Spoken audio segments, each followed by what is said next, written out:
It's very interesting for me to see because I was at Flash and something funny happened, right? It was funny to me at least.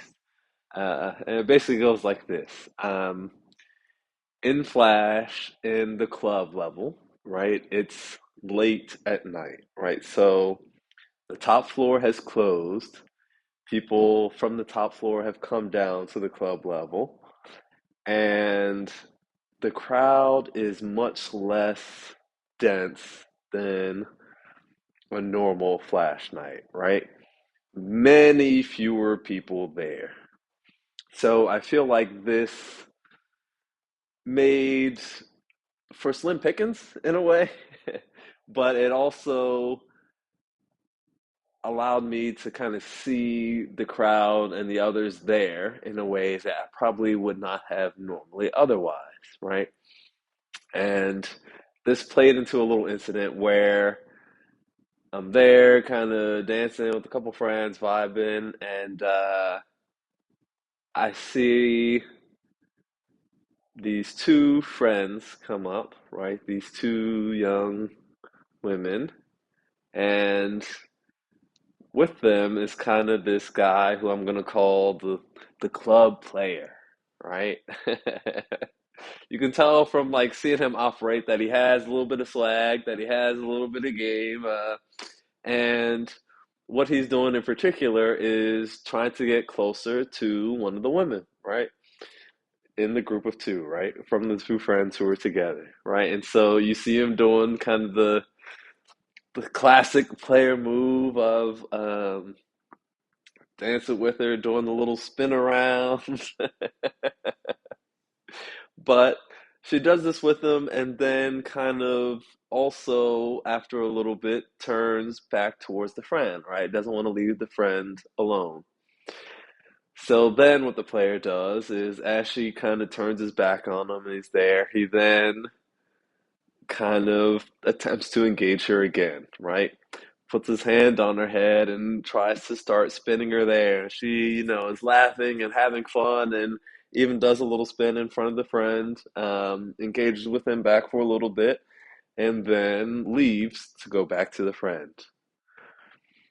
So, what the player does this time is he then goes and begins to engage the friend, right? Starts dancing with the friend, grabs her, does a little spin with her, right?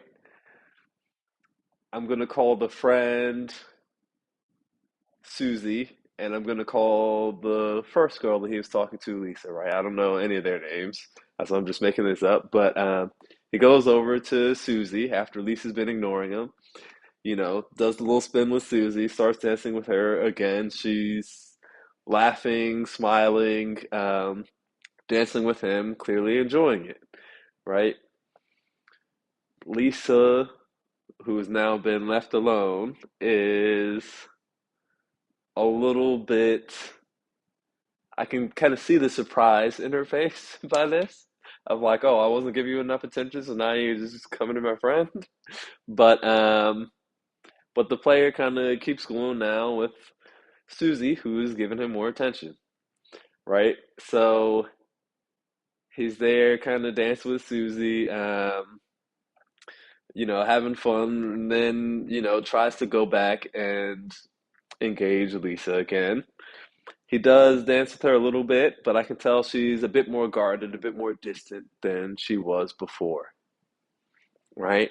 So he also picks up on this, turns over back to Susie, starts dancing with Susie again. Susie seems to be, having a good time dancing with him, and seems to be less concerned or worried or whatever that when she is dancing with the player, that Lisa is then there alone dancing by herself. Player, again, dancing with Susie, then tries to engage Lisa another time. Goes back over, starts talking to Lisa. I think others around kind of observe this scenario. So then you have another guy in, and now that Susie is alone, tries to start dancing with Susie and talking to her. Susie dances with him a little bit, but it's clear that he is not making the same inroads as the player was, right? She's there dancing a little bit, but is not laughing as much, not as playful as she was with the player. And Lisa, again, is still engaging with the player, dancing a little bit, but not as much as she was in the beginning before the player kind of went towards her friend. So this continues on for a couple minutes. Eventually, the guy that came up tried to engage Susie while she was free, kind of realizes this isn't going anywhere fast, leaves. So then Susie's back by herself. So then she then goes over to the player and Lisa and starts trying to join in on their fun, which the player picks up on and then starts dancing with Susie again, right? Lisa. And by this time, Lisa is kind of like, okay, I see what it is. Like, I'm not going to get played. I'm going to keep my distance a little bit, right?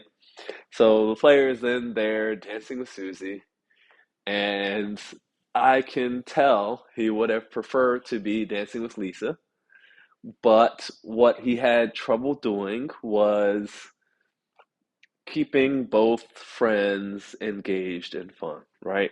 And it was clear that when the friends kind of came in, were initially, although they liked him and were having fun with him, they kind of were loyal to each other and were not willing to have him come and separate them, right? As things have progressed, it seems like Lisa is willing to step back and let the player and Susie have their fun. And Susie is seemingly oblivious to the fact that now Lisa is left alone as she and the player are then, dancing and talking and stuff, right? And so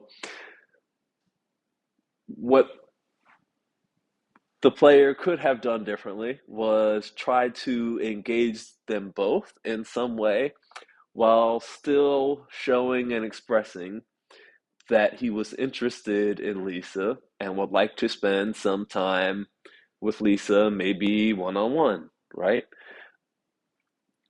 What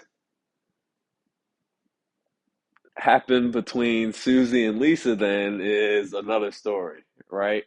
And this is something that has happened to me a couple times in different ways, shapes, and forms. And as this example shows, happens to others also, right? It is the case that sometimes when you're out with your friends, other people will come up, introduce themselves, engage you, and show particular romantic interest with not all of you equally, right? May like your friend more than you, may like, one person in the group more than the others, may like you more than the others in the group. However it happens, right? People like who they like, will be attracted to who they're attracted to, and it doesn't strike everyone equally at the same time. And so I feel like if you're out and about in these environments, it will inevitably be the case that someone comes up and is interested, right? Interested in one person more than the other or others. What I would say is this, like, with it being inevitable, it should kind of be, as inevitable as I just described it, right? Like, you should expect this may and will happen, right? And maybe hopefully, if you're going out trying to meet someone or trying to make new friends, like, you should be engaging in this yourself, right?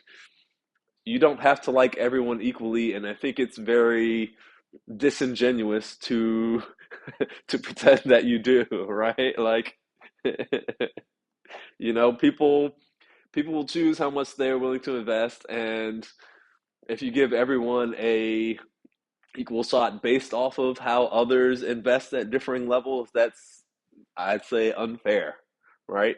Um, I think you, I think it's a much better strategy to reward those who are willing to invest more and move on more quickly from those who are not willing to invest as much.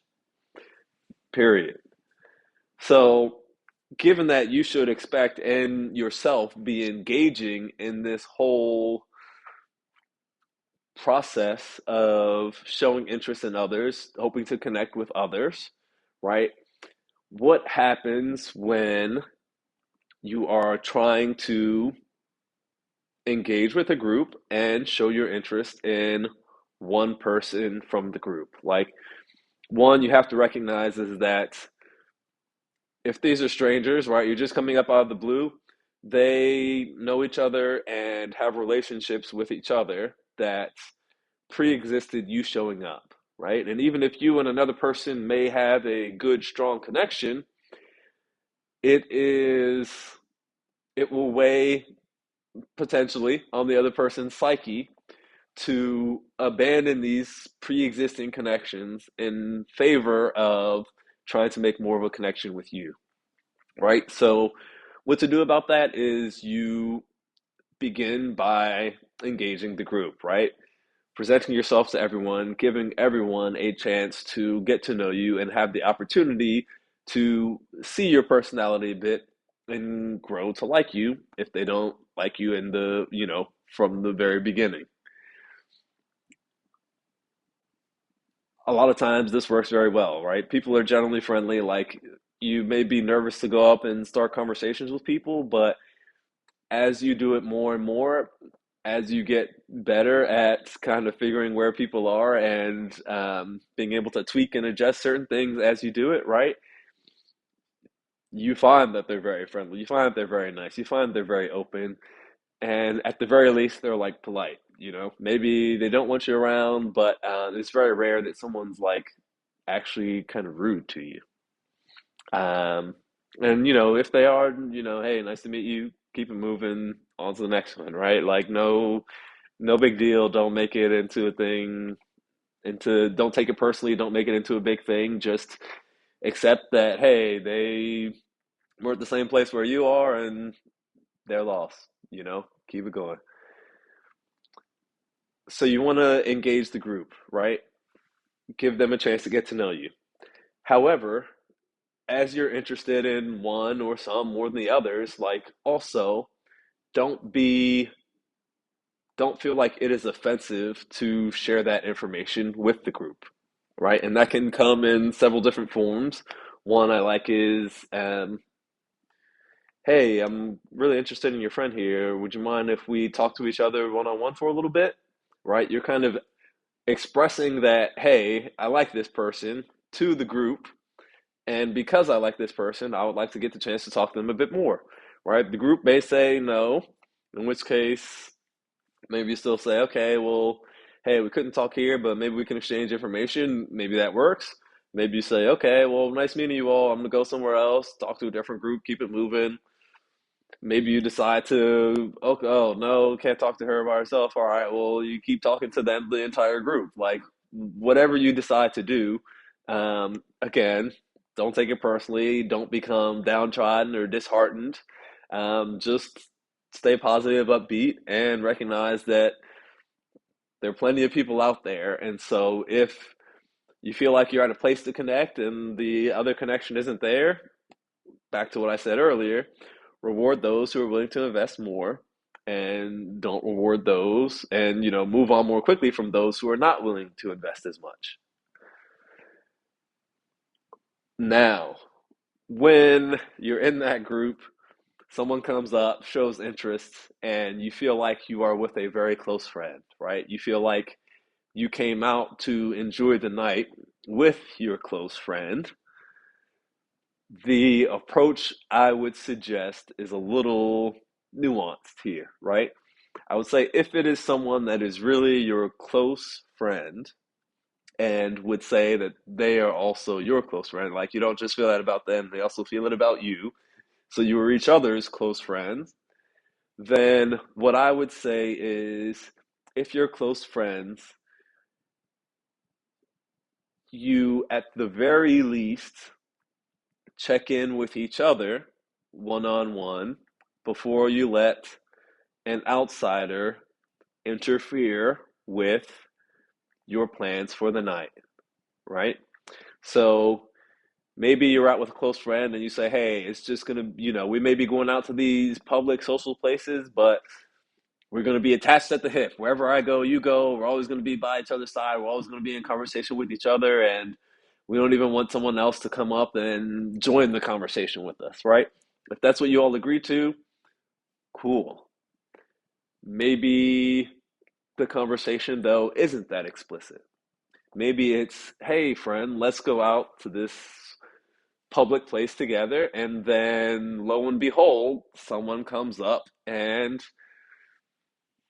introduces themselves, begins to engage, and shows interest in one more than the other, right? That's fine. I think if it's your close friend, you would like to see them succeed, right? And if succeeding means making another connection with a good person who, seems to be on the up and up, seems to be, bright, positive, fun, etc., then you're happy for your friend to meet that connection. But maybe you also feel a little bit of a twang of emotion, feeling like, well, man, now I'm left alone, right? In this case, you kind of have a choice to make. And the choice is either, you'd be happy for your friend, let them kind of explore this potential connection, and then you're left, feeling a bit alone. Or you say, well, I'm not going to feel a bit alone. I am going to interrupt or third wheel or tag along, and I'm going to do that instead, right? And what I want to say is like, that doesn't have to be a bad thing. Like, being a third wheel doesn't have to be awkward. And one of the things that makes it less awkward is to just speak to what you're seeing or the facts of the situation. Could be something like this. Oh, nice. I see you and my friend are kind of hitting it off or, getting to know each other. I'm going to still kind of engage, fill you out a little bit, but I'm rooting for you both to succeed. You guys seem like nice people and you look nice together. Something like, any of those things, but something to say like, I'm going to be here, but I also want you to continue to make a connection with each other, right?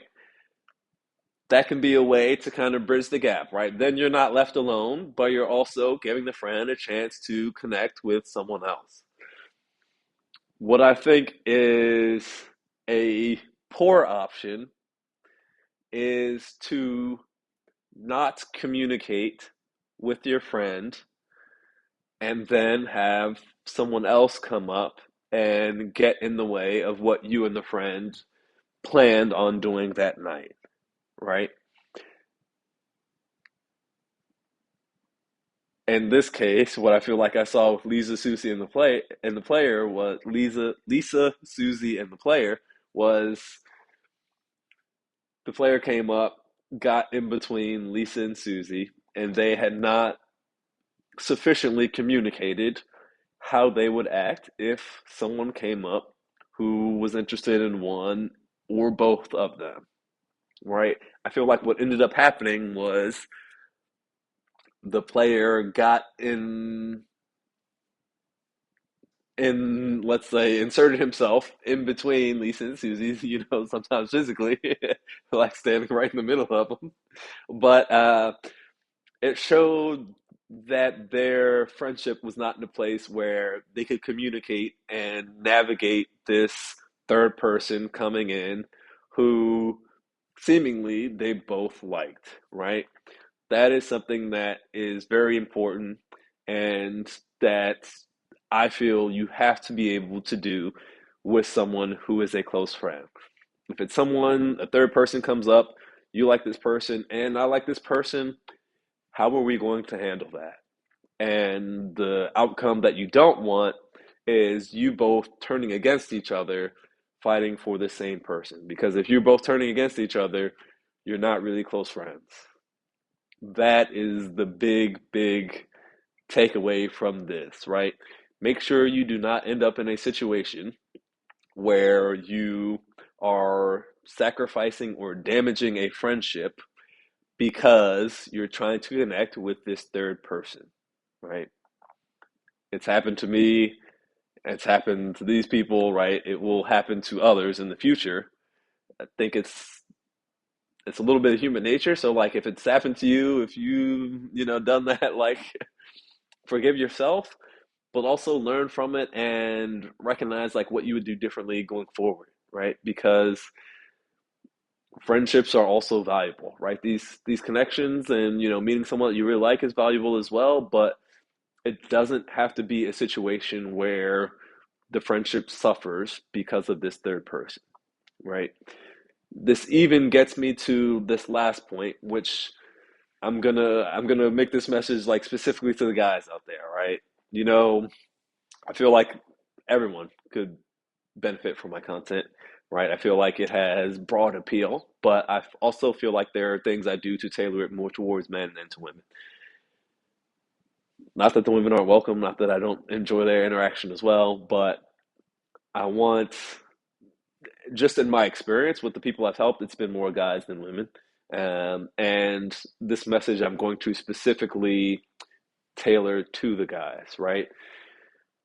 As a guy, you should be making sure that you have enough options so that you are less inclined to be so invested in a connection that it interferes with your relationship with another one of your close friends, right? Like, if you have a lot of options and someone nice comes up, even if they are nice, you have options, and so it's much less likely that you're going to do something that you're going to kind of turn on your friend in a way in order to pursue this new option, right? This new interest.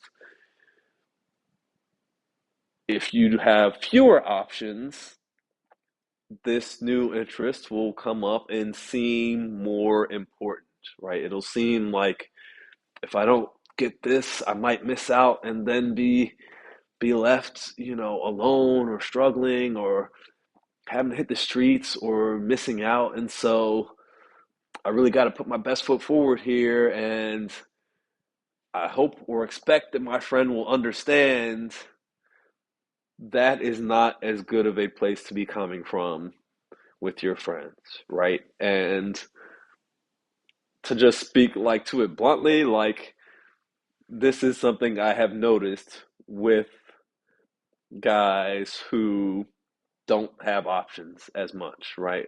Guys who are bigger simps is they will do things to undermine their friends because of a girl. Guys who are really abundant with options are much more loyal to their friends and will not sacrifice relationships with their friends for a new woman because they have more options, because they can get another woman of similar quality or better quality more easily. And so there's just less of an incentive for them to turn on their friends, right? And again, I'm talking about human nature here, right? Everyone can fall victim to temptation, right? Whatever that temptation is. So I'm not trying to make it out as, these people are good, these people are bad. What I am saying, though, is that what helps you be a better friend is to be coming from a place of abundance with your friendships, with your connections, with your romantic interests, right? I've seen it happen where those who are, I'll say, more desperate then end up turning on those around them because of their desperation. And I don't want that for you. I don't want that happening to you. So the solution is then to seek out this abundance, right? As you're seeking it out, the more effort you put in, the better chance you have of finding it. So keep getting out there, keep getting into the field, have your own fun experiences, learn from them, I hope the little player did as well. I hope the people I'm calling Susie and Lisa learned as well. So they can all kind of end up in whatever situation that they feel like is happy, right? Also, the way that story ended was Lisa and Susie did end up going off, leaving the player, but then the player found another girl who he then had a good, strong connection with as well. So maybe no harm, no foul, but I think there will be a little, at the very least, a little tension between Lisa and Susie because they didn't navigate that as spectacularly as they could have. And I think the player moved on fairly quickly because uh, he seemed to be having a good time and seemed to be able to find someone else to engage with and connect with. So have fun, keep getting out there, keep learning, keep improving, and I wish you the very best. Take care.